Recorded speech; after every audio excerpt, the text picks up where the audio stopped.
Welcome back to the 2 Minute Warning. Today I'm taking a look at the Tennessee Titans and going over the 3 secrets it'll take for them to win the Super Bowl in the upcoming season. But before we get into that topic, question for those of you viewing, comment down below your Titans record prediction in the upcoming season. And of course, keep in consideration that it's 17 games. But getting straight into it, first secret on my list is going to be that the Titans have to prove they're better off without Arthur Smith.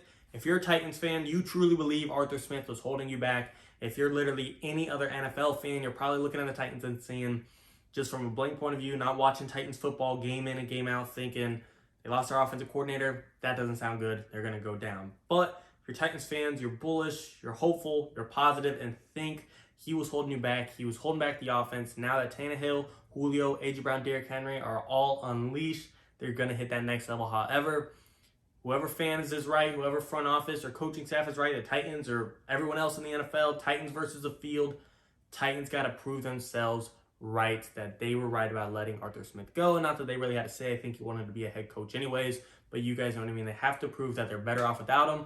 And they don't even have to really prove to me, in my opinion, they don't have to prove that the Titans don't have to prove that they're better without him. They just have to show they're not worse without him. They just have to show they're at least on the same level, and bringing in Julio would at least make them better.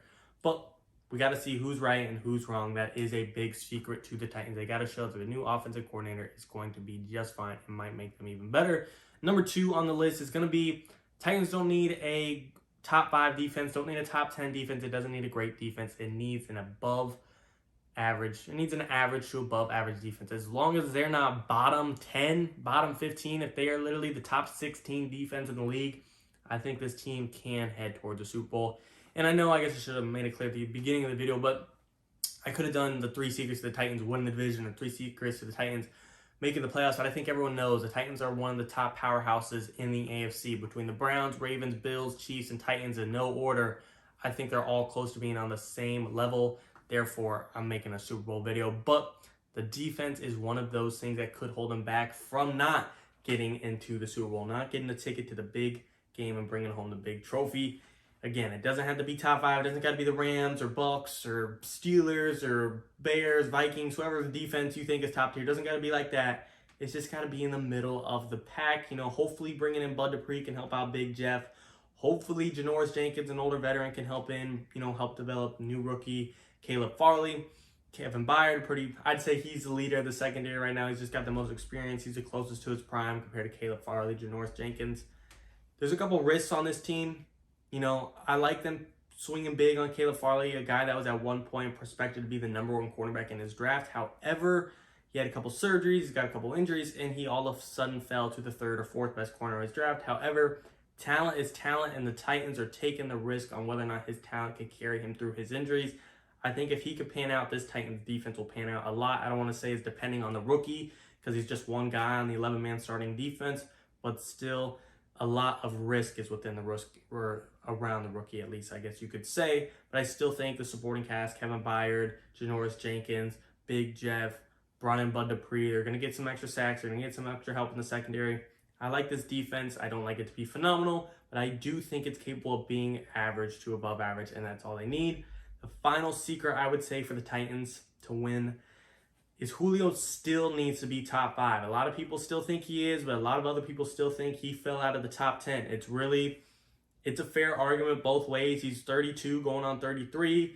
He didn't start his whole season last year. This is the first time we've really seen injuries trickling around him for the most part and going into a brand new offense, coming off an injury and being the oldest he's ever been. There's some risk around him, and he still needs to show he's a top 5 wide receiver in the league. He needs to be with Devontae Adams, Tyreek Hill, D-Hop, Stephon Diggs, whoever he thinks in your top 5 around that range. I still think he needs to show that he's better than A.J. Brown. A lot of people will have A.J. Brown as like the 5th best receiver in the league. To me, I don't know about that. I think it's close. If you could get both of these receivers to be top 7 receivers, then you're looking pretty. Michael Thomas was another one I left out. I think if Julio could still be top 5 and A.J. Brown, I think he's probably already around the cusp of being top 7, just to solidify and make it, very known, no matter if you're a biased fan or not. Yeah, A.J. Brown's in my top 7 receivers and Julio's in my top 5 receivers. If you can make any critical or biased fan come to that understanding, Titans are going to be looking pretty. Of course, Titans fans think Julio's top 5 and A.J. Brown's arguably top 5 as well, or top 6 or 7. but still, they need to make a statement across the league to where everyone understands how good they are. But if Julio can rebound, show he's got all the gas left in the tank, and is still on par with any tier 1 receiver in the league, again, Devontae Adams, D-Hop, Michael Thomas, Tyreek Hill, Stephon Diggs, I think this Titans team is going to be looking good, but that's obviously in contingency of the other two secrets. Defense has to be above average, and they have to show they can deal and play without their offensive coordinator, Arthur Smith. But you guys tell me, do you agree or disagree with my secrets? Maybe I left one out that I'm not thinking of. Maybe you disagree with one of mine. Maybe you think I'm spot on. I want to hear from you guys. Comment down below. I want to hear your opinions, your takes. I'm open-minded. I'm unbiased. I want to hear your takes. Maybe I'll change my mind. Referring back to the question today, though, record prediction for the Titans this year. Honestly, I do think the Colts are a little better than we think in the AFC South. I wouldn't worry about the Texans or Jaguars, of course, but that's 6 of their games. I could see the Titans going anywhere between 10-7 just because there's so many new players on this team. I could see some chemistry and growing pains early on, but I could also see them having the ceiling of 13-4. If I had to pick an exact number, I'd say 11-6 or 12-5. I feel safe with that 2-game range. But you guys tell me, like I said. And just to go over the secrets one more time really quickly, they have to show they can live without their offensive coordinator, Arthur Smith. They need an above average defense, and Julio needs to hold the crown of being a top 5 receiver again. And it has to be a statement that is understood across the league. You guys tell me, do you agree or disagree? As always, and of course, thank you for watching, guys. I truly appreciate it. 2-minute warning.